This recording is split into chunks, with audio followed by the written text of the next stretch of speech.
नमस्कार। क्या आपका हाउस टैक्स सही आ रहा है? ये वही हाउस टैक्स है जिसके बारे में आज से लगभग 3 महीने पहले खूब चर्चाएं हुई।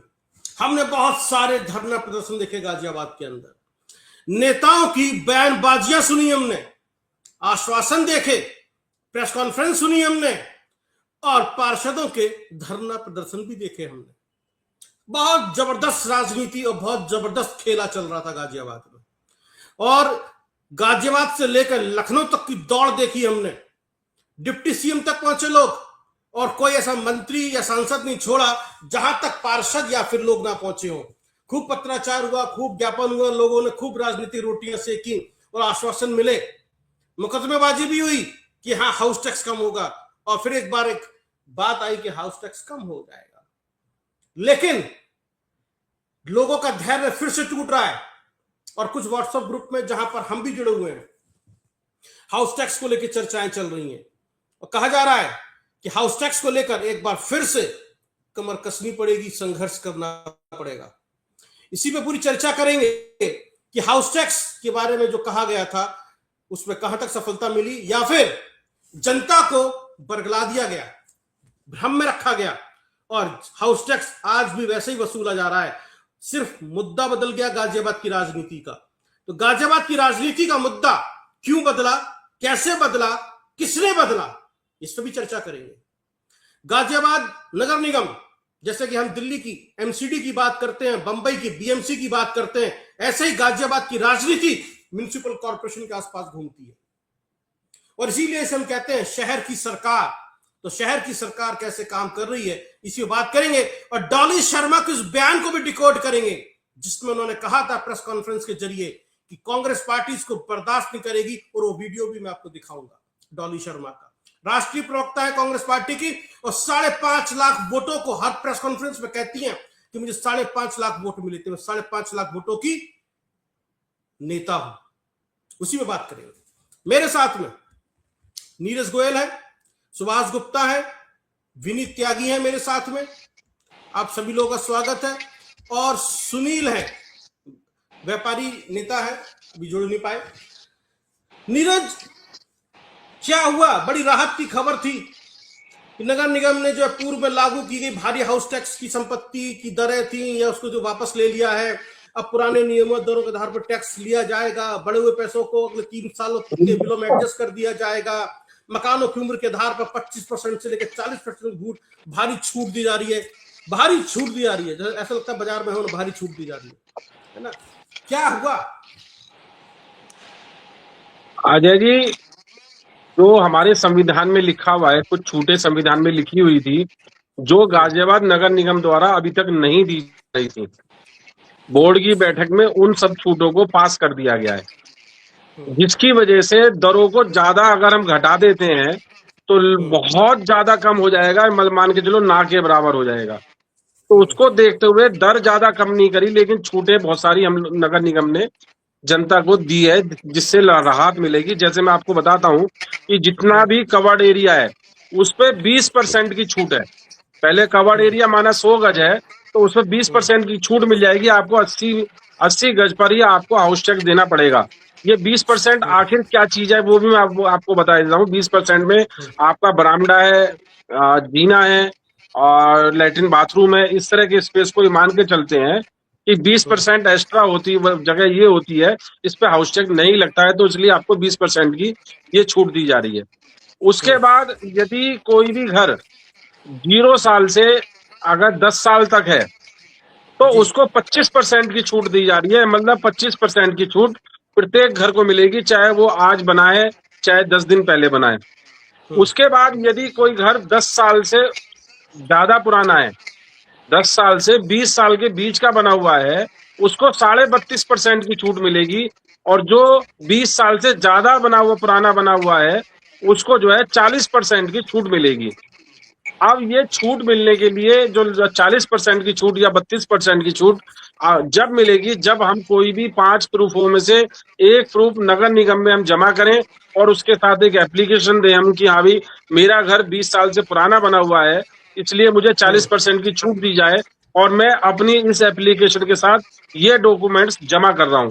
डॉक्यूमेंट्स में ठीक है। यदि आपकी रजिस्ट्री 20 साल से ज्यादा पुरानी है वो भी दे सकते हैं। अगर जीडीए ने आपको मकान अलॉट किया है, अलॉटमेंट की रसीद दे सकते हैं।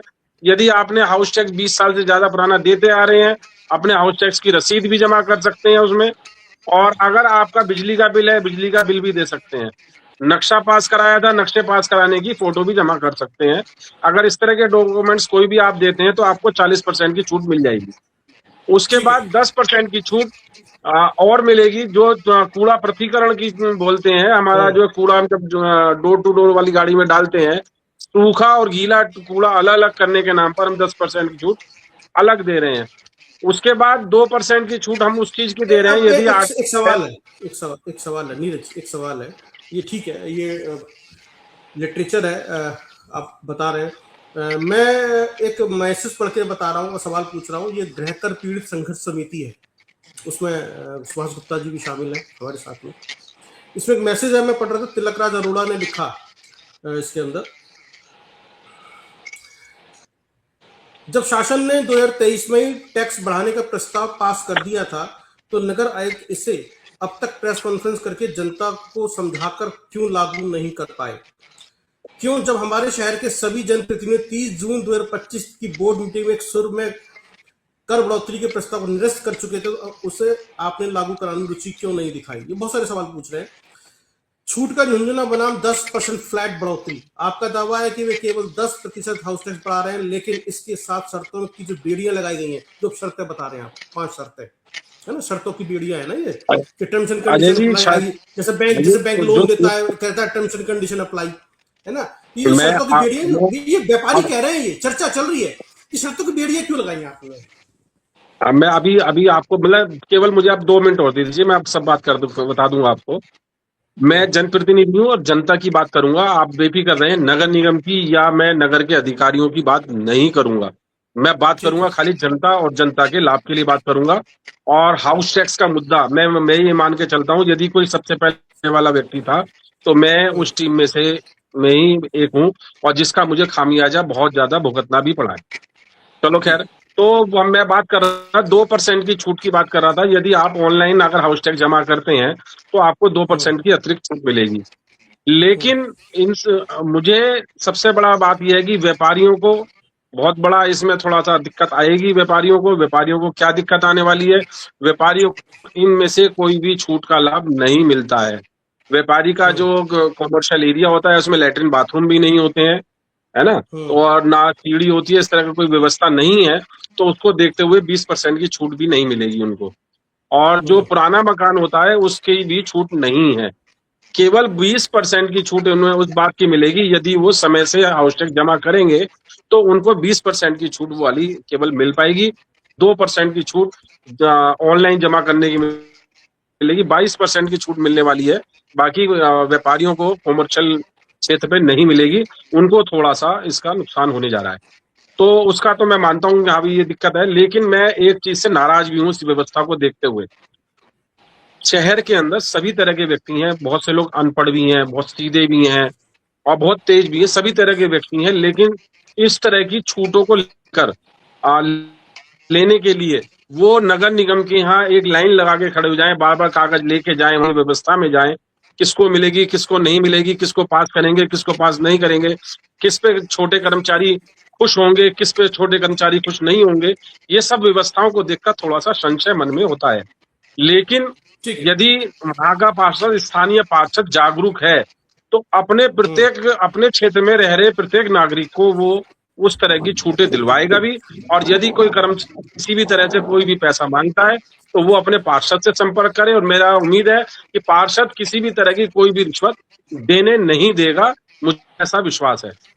और चलो ठीक है, मैं जी, आ रहा हूँ आपकी तरफ। आपने बहुत अच्छी बात कही, ऐसा विश्वास है। और यदि पार्षद जनप्रतिनिधि चाहे तो, यदि और ऐसा विश्वास, दो बहुत खतरनाक शब्द हैं आपके। सुभाष गुप्ता जी, जिस तरह की बातचीत हो रही है, नीरज कह रहे हैं अपनी बात को, मैं थोड़ा आपसे समझना चाहता हूँ, फिर विनीत की तरफ जाऊंगा मैं। ये जो बात आई है निकल कर, वो ये आई है कि छूट की जो कंडीशंस हैं, उसमें से कंडीशन है कि शहर के कूड़ा जो लेने आती हैं गाड़ियां, उसमें क्यूआर कोड की व्यवस्था की गई है कि आप क्यूआर कोड का इस्तेमाल कर सकते हैं वृद्ध महिलाओं के लिए या उन लोगों के लिए जो क्यूआर, तो ये वाकई सही है। दूसरा, मकान की उम्र निर्धारण करने का जो तरीका रखा गया है उसके अंदर यह है कि इसकी निर्धारण की पूरी व्यवस्था जो अधिकारियों और कर्मचारियों की मनमर्जी पर छोड़ दी गई है। यदि कोई अपनी जेब नहीं भरेगा तो उसके 40 साल पुराने मकान को भी नए श्रेणी में डाल दिया जाएगा। ये लोग डिस्कस कर रहे हैं तो कुछ तो बात होगी। जब ये बातें चल रही हैं तो चर्चाएं हैं, तो हम समझना चाहते हैं। और एक हमारे परिचित है डॉक्टर, वो हर रोज आके पूछते हैं, भाई साहब हाउस टैक्स जमा कर दूं क्या अपना, या अभी थोड़ा ठीक होकर आएगा। वो हर वक्त पूछते हैं मुझसे और मुझे बड़ी हैरानी होती है। मैं कहता हूँ नहीं बात चल रही है, अभी सब ठीक होकर आएगा, अभी अभी हाउस टैक्स जमा मत करना। अब वो कल वो आकर बोलते हैं मुझसे, भाई साहब अब कर ही देता हूँ, कहीं ऐसा ना हो कि मेरे साथ दिक्कत हो जाए, जब आएगा तब आएगा। अजय जी, मैंने अभी 3-4 दिन पहले अपना हाउस टैक्स का मैसेज देखा था निकाल के, जो मेरे व्हाट्सएप पे आया था जी। उसमें 10,000 कुछ रुपए लिखा हुआ था। मैं तो कभी इतनी कैलकुलेशन नहीं करी, लेकिन जब इतना गहरा मुद्दा चल रहा है नगर निगम का और जनप्रतिनिधियों का, तो इसलिए उसको देखना पड़ा। तो मैंने उसको जमा करने की नहीं सोची। वो क्यों नहीं सोची कि भाई हद से हद ये 9,000 हो जाएगा 10,000 का, और ज्यादा बढ़ेगा तो 12,000 हो जाएगा। ठीक है जी। जब हम इस उम्मीद से टैक्स जमा करते हैं कि नगर निगम हमें सुविधाएं देगा, मैंने कोई 15-20 दिन पहले भी लिखा था, और हमारे राजनगर एक्सटेंशन के पूर्व पार्षद संजीव त्यागी जी ने फौरन उस पर मुझे आश्वासन दिया था कि इस पर काम चल रहा है, टेंडर हो गया है। और वो टेंडर कितना है, 25 मीटर का भी टुकड़ा नहीं है जी। रोज एक्सीडेंट होते हैं वहां, रोज बच्चे गिरते हैं, कोई 2 व्हीलर से आ रहा है वो गिर जाता है। मैं कह रहा हूँ अगर टैक्स जा रहा है लिया जाए, कोई दिक्कत नहीं है, लेकिन जो सुविधाएं हैं, जो नाले भरे पड़े हैं, जो सड़कें टूटी पड़ी हैं, रोड पर एनक्रोचमेंट हो रहा है, अगर नगर निगम ये सब काम ईमानदारी से कर ले तो मैं कहता हूँ लोगों को टैक्स देने में दिक्कत नहीं है, लोग टैक्स दे देंगे।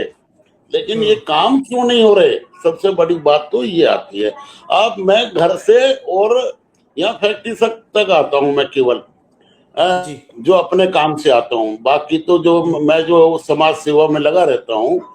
लेकिन जो यहाँ तक आने का मेरा जो है दुर्भाग्य ऐसा हो जाता है, जो 10 मिनट का रास्ता है वो 1 घंटा लगता है। मेन मेरठ रोड पे इतने बड़े बड़े गड्ढे हो रहे हैं, कोई अधिकारी, कोई जनप्रतिनिधि, कोई समाज सेवक उसको देखने को तैयार नहीं है। आज IIA की मीटिंग में भी वो मुद्दा उठा था, DM साहब ने कहा ठीक है देखते हैं, ठीक है, क्योंकि वहां नगर निगम का कोई प्रतिनिधि नहीं था, और तो इसलिए उसको कह दिया गया। वो कई बार उठ चुकी है बात, 15-20 दिन से, महीने भर से उठ रही है मीटिंग में बात। तो इसलिए मैं नीरज भाई के माध्यम से जनता की जो वेदना है उसको अधिकारियों तक पहुंचा दे। टैक्स तो क्या कम होगा, लेकिन ये है कि अगर जनप्रतिनिधि चाहें तो हो सकता है कि कुछ कम हो जाए। जनप्रतिनिधि में मैं पार्षद को नहीं गिन रहा, वो नीरज जी, जनप्रतिनिधि आपसे ऊपर की जो चेन है ना, मैं उससे गिन रहा हूँ, क्योंकि उन्हें कोई जो है, उनके पास इतना पैसा है वो कुछ भी कर सकते हैं। पार्षद तो जो है वो पहली सीट है इस नगर निगम की। तो इसलिए यही निवेदन हम कर सकते हैं नीरज जी से कि भी हमारी मांग जो है ऊपर तक पहुंचा दें, कि चाहे, और ये पिछली मीटिंग में जो आपने डिबेट रखी तो उसमें मैंने यही बात कही थी कि टैक्स बढ़ने की आदमी को चिंता नहीं है। अगर ये सड़क, नाले और ये जो है, ये जो हो रहे हैं ना गड्ढे, अगर ये ठीक हो जाए तो भैया बहुत बड़ा एहसान होगा नगर निगम का कि हम गाजियाबाद में हम रह रहे हैं, देख कुछ कृपा हो जाए बस। चलिए कुछ कृपा हो जाए, कृपा राम जी की कृपा होगी, आजकल राम जी बहुत कृपा कर रहे हैं। मैं सीधे विनीत की तरफ जा रहा हूँ। विनीत, आपसे थोड़ा समझना चाहता हूं कि आपकी पार्टी की स्पोक्स पर्सन डॉली शर्मा ने एक प्रेस कॉन्फ्रेंस की थी। 5 विधायक है, एक भी कोई निकल के बोले कि हाँ ये गलत हो रहा है गाजियाबाद की जनता के साथ। कोर्ट जाना पड़ रहा है इन जनप्रतिनिधियों के रहते हुए। कहते थे डबल इंजन, ये तो डबल नहीं ट्रिपल भी नहीं 4 गुना इंजन चल रहा है। प्रधानमंत्री, मुख्यमंत्री, सारे पार्षद, सारे विधायक, एमएलसी, राज्य मंत्री, सांसद, कितने सारे इंजन, और सारे इंजन डब्बा गोल, सारे इंजन डब्बा गोल।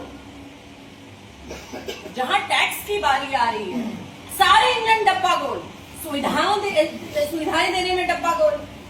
आप मुझे बताइए, मैं पूछना चाहती हूँ और मैं हर जगह कहती हूँ कि गाजियाबाद को अगर एलिवेटेड रोड दिया तो किसने दिया? गाजियाबाद को अगर एमएमजी दिया किसने दिया? मेट्रो दी किसने दी? ये जो पुल आप देख रहे हैं, जो कई जगह आपको जोड़ता हुआ आपको सुविधाएं दे रहा है, किसकी सरकार ने दिया? लगातार भाजपा को गाजियाबाद की जनता ने चुना, लेकिन सुविधाएं किसने दी? सुविधाएं भी इंडिया अलायंस में मुलायम सिंह यादव जी, अखिलेश यादव जी की सरकार में, समाजवादी सरकार में आपको मिली। एमएमजी अस्पताल आपको कांग्रेस पार्टी की सरकार में मिला। ये जितनी भी आप डेवलपमेंट गाजियाबाद में देखते हैं, ये कांग्रेस पार्टी की सरकार में आपको मिली। ना जाने कितने चीजें हमारे स्वर्गीय सुरेंद्र प्रकाश गोयल जी जो सांसद थे उनके टाइम पे आपको मिली। लेकिन आज मुझे बता दीजिए ऐसी कौन सी चीज विधायक जी लेकर आ रहे हैं? लगातार विधायक, सांसद लेकर आ रहे हैं, लगातार भाजपा के ही सांसद, मेयर भी लगातार भाजपा के, 80-80 पार्षद भाजपा के आपने जिताए हुए। लेकिन भाजपा के पार्षद प्रपोज करते हैं, भाजपा के पार्षद प्रपोज करते हैं कि लाइए बढ़ाइए, 1000 की जगह 3000 देने को तैयार है गाजियाबाद। नहीं है तैयार गाजियाबाद 3000 देने के लिए, 1000 देने के लिए। गाजियाबाद वही देगा जो 16 नगर निगम दे रहे। और अगर आप नहीं दे सकते तो मुझे पूरा यकीन है कि आने वाले समय में गठबंधन की सरकार आने जा रही है, इंडिया अलायंस की सरकार उत्तर प्रदेश में आने जा रही है। आप नहीं करेंगे तो हम करेंगे, और वही पुरानी दरों पर हमारा गाजियाबाद हाउस टैक्स बढ़ेगा, वही पुरानी दर। लेकिन मेरा फिर सवाल वही है, और मैं आप सबसे बड़ा हाथ जोड़कर, क्योंकि ये सिर्फ कांग्रेस पार्टी का विषय नहीं, ये इंडिया गठबंधन का विषय नहीं है, ये विषय है गाजियाबाद के हर घर, हर उस परिवार का जो आज महंगाई से, बेरोजगारी से, अनर्गल 40% टैक्स है। आप बिस्किट खरीदते हो तो टैक्स देते हो, आप रोड पे चलते हो तो आप टोल टैक्स भरते हो, आप कहीं चले जाओ, आप कोई खोल के देखो फलाना सेस है जी पेट्रोल पे भी। आप कोई तो चीज एक ऐसी हो जिस पर आप टैक्स नहीं दे रहे हो। और उसके बाद अनर्गल, अगर आज आप 100 रुपए कमा रहे हो ना, तो 40 रुपए इस सरकार को दे रहे हो। लेकिन उस 40 रुपए में ये सरकार आपको सुविधा दे रही है, उसमें भी गाजियाबाद आपने रेखांकित करके छोड़ रखा है। आपको क्या लगता है कि गाजियाबाद में इतना पैसा भरा हुआ है कि लूट लो? अब चुनाव आएगा तो सारा चुनाव का पैसा आप गाजियाबाद की जनता से लूट लो और लगा लो अपने चुनाव में। गाजियाबाद की जनता का भी खून और पसीने का पैसा है, मेहनत का पैसा है। मेरी मांग है उत्तर प्रदेश सरकार में बैठे हमारे योगी जी से, योगी जी, योगी कभी भोगी नहीं होता, योगी कभी भोगी नहीं होता। रहम करे गाजियाबाद की जनता का, और इस तरह के अनर्गल टैक्स गाजियाबाद की जनता पर ना लगाएं। गाजियाबाद, हमारी मांग है कि ये टैक्स आप वापस लें, नहीं तो हम आंदोलन करेंगे, गाजियाबाद की जनता को साथ लेंगे। और आपने जो ये मान लिया है कि कुत्ता भी भारतीय जनता पार्टी का आप यहाँ खड़ा करोगे और जीतेगा, वो अब हम नहीं होने देंगे। जिस विश्वास से गाजियाबाद की जनता ने हमें 5.5 लाख वोट दिए है, उसी विश्वास से हम गाजियाबाद की जनता की इस लड़ाई को आगे ले जाएंगे। और इस विनीत, आंदोलन करेंगे, कहां है कांग्रेस पार्टी और कहां है डॉली शर्मा? ये हाउस टैक्स के मामले पर सुविधाओं की बात वो कर रही हैं, कहीं भी दिखाए क्या? सिर्फ प्रेस कॉन्फ्रेंस तक सीमित है डॉली शर्मा और कांग्रेस पार्टी?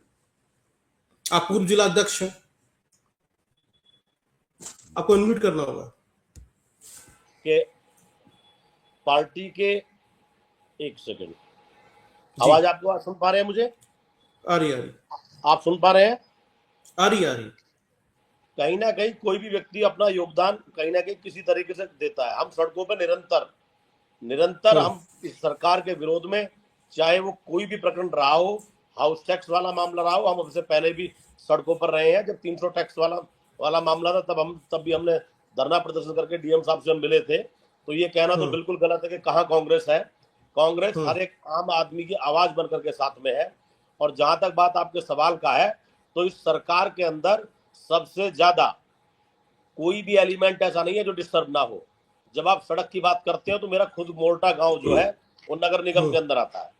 नगर निगम के अंदर कम से कम 14 बार हम नगर निगम में जा चुके हैं और आपके गाजियाबाद विकास प्राधिकरण में जा चुके हैं, दोनों में बता रहे हैं।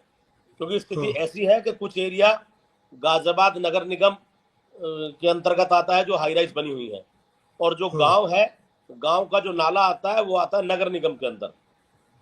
हम तुम रेस्टोरेंट की पूरी रोड जो है बुरी तरह से वो है, मोल्टा गांव का एक पूरा नाला वो नगर निगम की आंखें बंद है पिछले 1.5 साल से, लेकिन जागने के लिए तैयार नहीं है। 30,000 आदमी रहता है मोल्टा गांव के अंदर।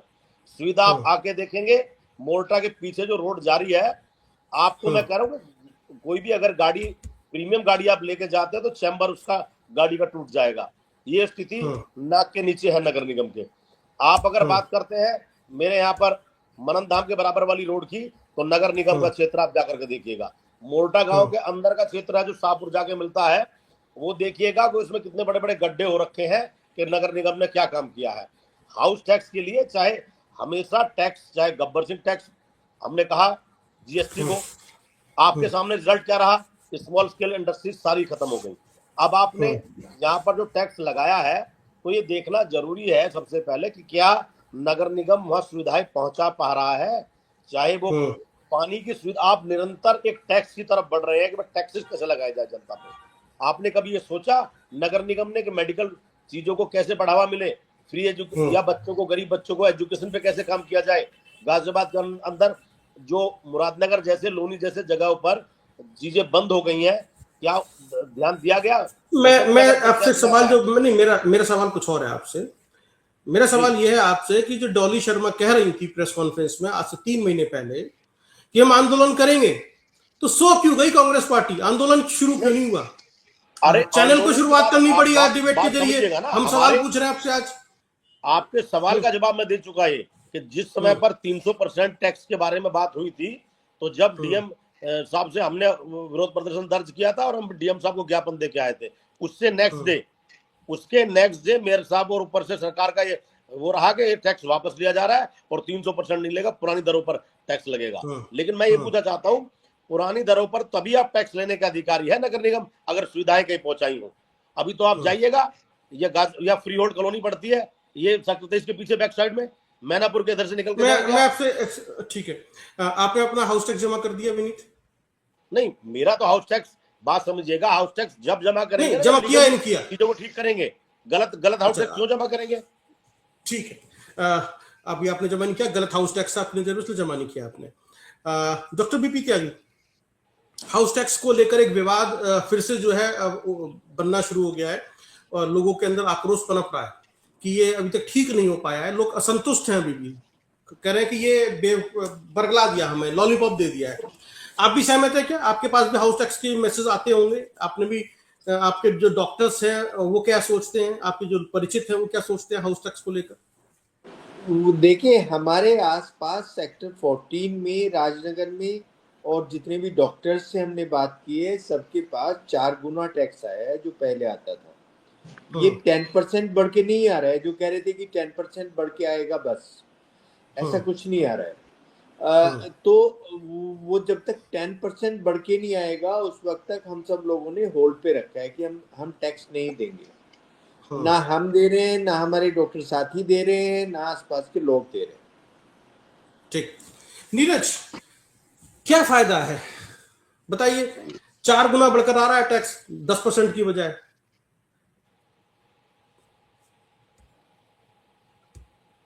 अजय जी, कैलकुलेशन है, कोई 4 गुना नहीं है, कोई 3 गुना नहीं है। यदि कोई व्यक्ति पहले कम दे रहा है तो उसको लगेगा, क्योंकि एक्चुअल हो गया है, एक्चुअल में 10-20% बढ़ गया है, बस इतना अंतर आया है। यदि कोई भी डॉक्टर साहब से मैं कहूंगा कि यदि कोई डॉक्टर है, उसका रेजिडेंशियल कोठी है, उसका घर है कहीं भी, और उसका 4 गुना 3 गुना आया है, तो आप उसको फोन नंबर मेरा दे सकते हैं।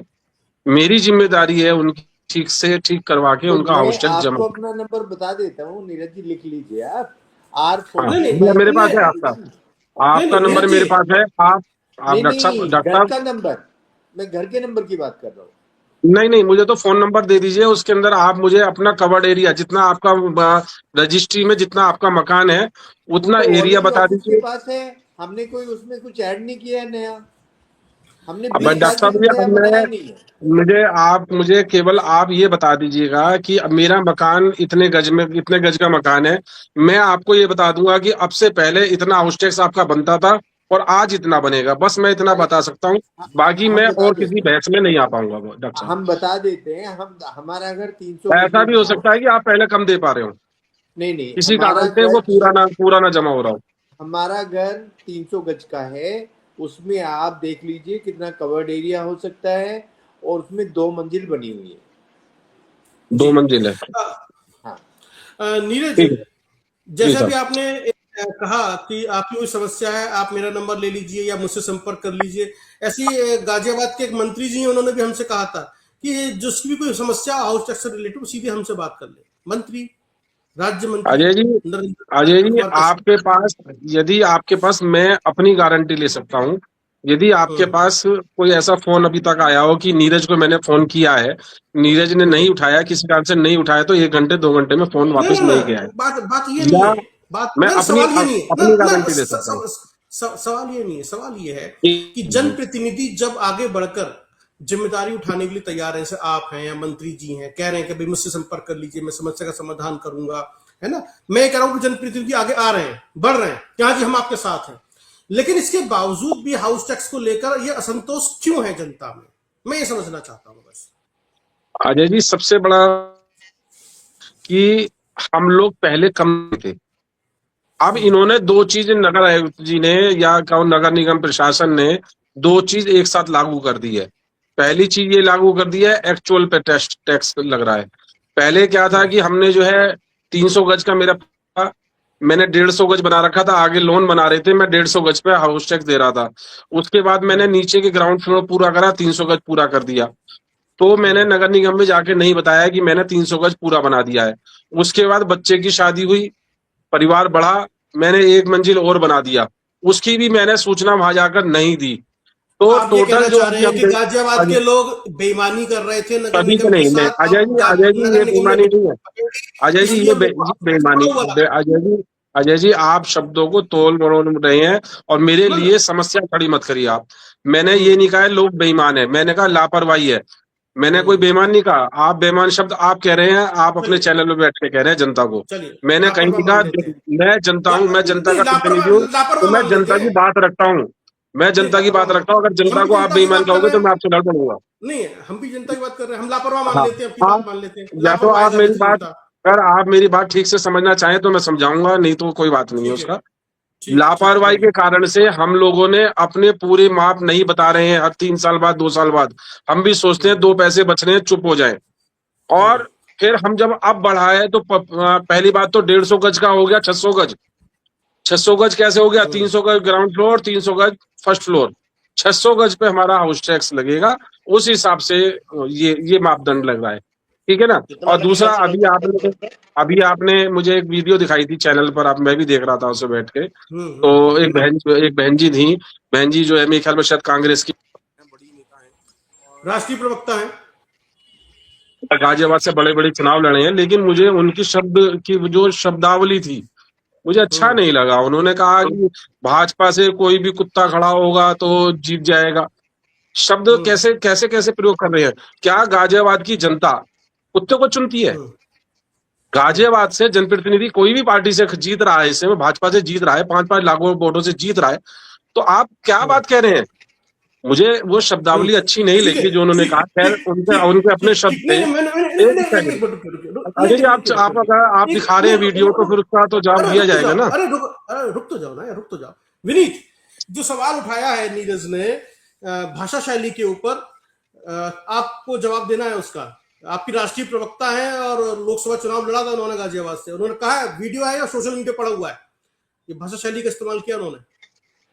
जवाब दीजिए नीरज का। अजय जी, कई बार ऐसा होता है जब आप किसी बात के मुहावरे में देते हैं तो कई बार इंटेंशन को नहीं, टच कर मुहावरे में अपशब्द इस्तेमाल होगा क्या? अब शब्द मैं वही कह रहा हूँ कि कई बार ऐसा है कि ये भाषा शैली शुरुआत भारतीय जनता पार्टी ने की है, कांग्रेस पार्टी के लोगों ने नहीं की।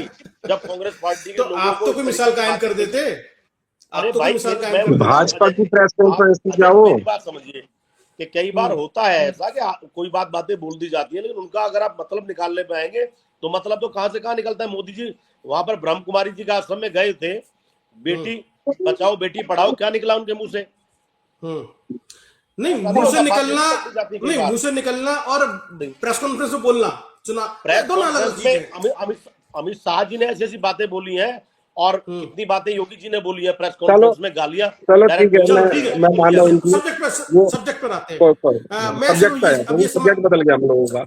हाँ, विनीत, अब आंदोलन कैसे करेगी कांग्रेस पार्टी, वो हम समझना चाहते हैं, क्योंकि अब हाउस टैक्स का मामला जो है, जनता में संतोष तो है।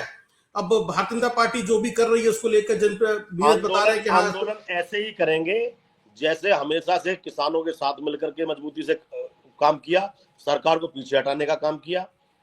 जवानों का मामला रहा हो, महिलाओं का मामला रहा हो, गाजियाबाद के अंदर हमने कभी किसी मुद्दे पर, छात्रों का मामला रहा हो, लड़ाई लड़ रहे जिस तरीके से लड़ी जाती है, लड़ाई वैसे ही और मजबूती से लड़ी जाएगी, ठीक है, जमीन पर लड़ी जाएगी।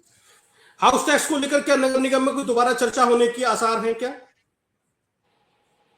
अजय जी, मुझे ऐसा लगता है कि प्रदेश के अंदर इसकी दोबारा से योजना चल रही है, जो मुझे लग रहा है। नहीं, अगर नहीं चल रही होती तो मैं फिर दोबारा से मैदान में कूद जाता। मुझे जानकारी ये मिली है कि हो सकता है कि उत्तर प्रदेश के सभी नगर निगमों में हाउस टैक्स एक ही दर हो जाएगी और एक ही नीति रहेगी।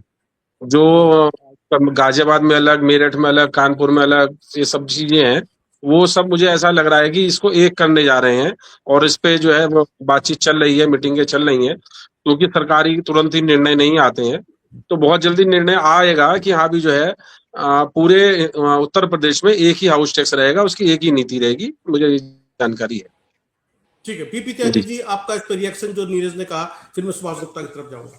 मैं बस नीरज जी से ये जानना चाहता हूँ कि एवरेज 100 गज का हाउस टैक्स क्या होता है, फिर हम अपना कैलकुलेट करके देखें। अगर 100 गज कवर्ड एरिया है तो उसका हाउस टैक्स कितना होगा? जी डॉक्टर साहब, आप मुझे ना अपना उसमें मैं आपको बता देता हूँ कि इसके अंदर क्या दिक्कत है कि हमें ये भी देखना पड़ता है कि कितनी सड़क पर है वो। 2-3 चीज पॉइंट हमें और देखने पड़ते हैं। यदि 12 मीटर से कम चौड़ी सड़क है उसका अलग रेट है, 12 मीटर से अधिक चौड़ी रोड है उसका अलग है, 24 मीटर से अलग चौड़ी सड़क का अलग रेट है। नहीं, 12 आप मीटर से सबसे कम कम है। बता दीजिए नीरज जी, सबसे 12 कम मीटर कितना से है? कम है वो नीरज जी, आपकी 12 मीटर से कम है।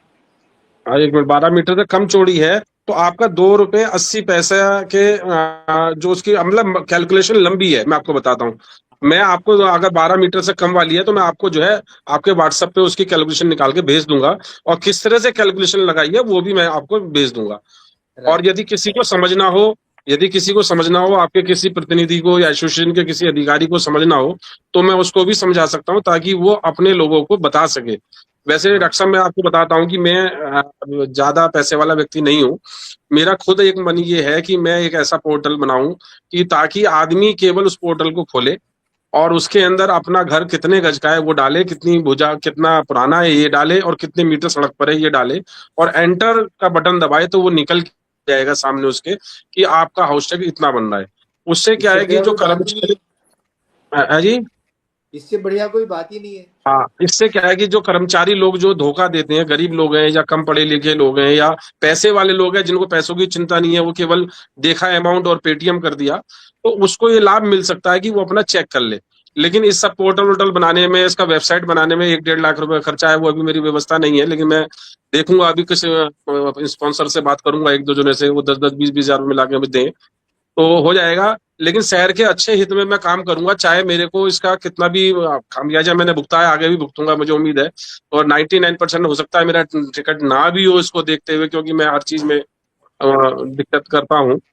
और लेकिन मैं जनता के हित में काम करूंगा, 100% करूंगा। नहीं, तो इसमें हम भी आपकी हेल्प करेंगे, हमारी एनजीओ हम भी हेल्प तो करेंगे, हमसे बने, हम भी रेडी हैं। जो हमसे बने बताइएगा प्लीज। ये अच्छी पहल है आपकी और ये करनी चाहिए जी। चलिए, डॉक्टर बीपी त्यागी और विनीत त्यागी ने हाँ कर दिया आपको, है ना। सुभाष गुप्ता जी, आपका आखिरी रिएक्शन उसके लिए, जो नीरज बता रहे हैं, सहमत है उन चीजों से या कुछ और भी लग रहा है आपको कि एक पूरे उत्तर प्रदेश में एक ही कानून, एक ही टैक्स होगा? सबसे पहली बात तो यह है कि नीरज जी जो बात कर रहे हैं ना आजकल, वो बहुत नाप तोल के कर रहे हैं। अभी जैसे इन्होंने बात की है कि मैं ऐप बनाने जा रहा हूँ, मैंने खामियाजा उठाया है, ये गुड बुक में है, ये पार्टी की गुड बुक में अकेले पार्षद है ये, ठीक है। मैं आपको अग्रिम शुभकामनाएं देता हूँ अगले सत्र के लिए, ठीक है जी नीरज जी। लेकिन जो है, जहां तक अभी डॉक्टर साहब ने और हमारे त्यागी जी ने कही है सहयोग देने की बात, उसके लिए हम भी तैयार हैं। अगर आप गाजियाबाद के विकास के लिए कोई भी काम करना चाहते हैं, हम हमेशा आपके साथ हैं। लेकिन अब जैसी आपकी वेदना है किसी गरीब आदमी के लिए कि आप जो है उसको परेशान नहीं देखना चाहते, भाई यही एक हमारा लक्ष्य होना चाहिए, कोई गरीब आदमी परेशान ना हो, बस इसी लक्ष्य से आप काम करते रहे, सफलता आपकी चुभेगी।